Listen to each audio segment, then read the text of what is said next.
So today I heard something that really bugged me from another fan base. And a lot of playoff teams say this to fan bases that they feel are irrelevant and don't have a voice. But before I get into all that, I will be off Monday, Tuesday, Wednesday. Unless there's a breaking Giants news story, I most likely will not have an upload Monday, Tuesday, Wednesday of next week.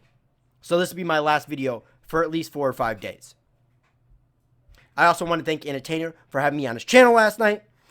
It was a blast. We called the Titans and Patriots, and we'll probably do a divisional round game if my schedule works out. I'll probably have to do that on Saturday. But all that being said, there's a common misconception that a lot of fan bases that are in the playoffs will tell you and sit there and say, well, your opinion doesn't matter because your team has been bounced. First off, my opinion does matter because freedom of speech, and I'll say and do as I please as long as it falls within the Second Amendment. But beyond all that tired argument, before we become fans of our team, we are fans of football.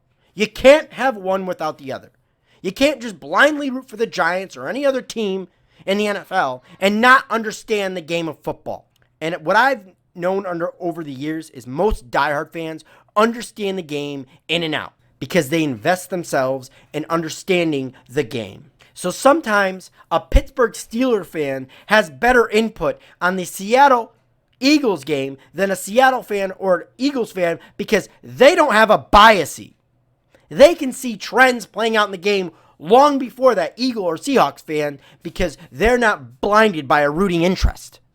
So yes, even though his team isn't in the playoffs, I believe that Steelers fan has better input than either the Eagles or the Seahawks fan. Even though he doesn't know the players on the field, he could still sit there and know offensive, defensive trends right off the hop, even though he doesn't know each individual player and their strengths and or weaknesses. Fact of the matter is, don't let anybody ever tell you your opinion doesn't matter on a game just because you might be rooting for the opposite team. Because at the end of the day, when you're watching a playoff game, I'm not saying you can't just enjoy the game.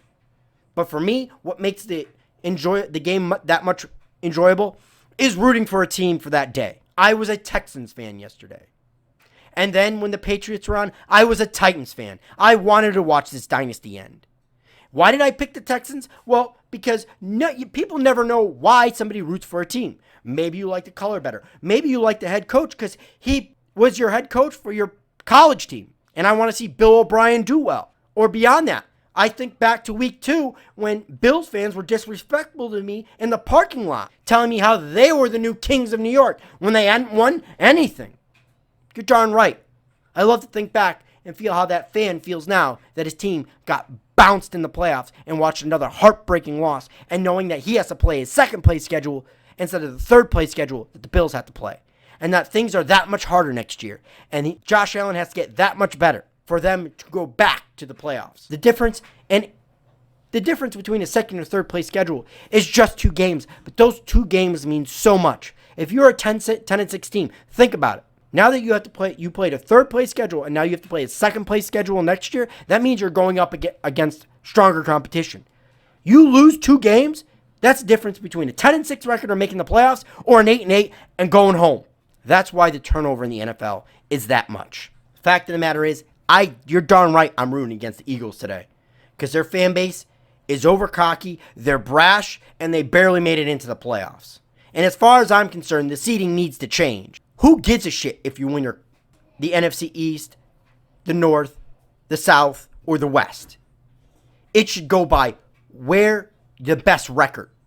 Record should matter more than if you play in the East, North, South, or West and you win that division. That's what I think. And reality is, the Eagles should have the 6th seed.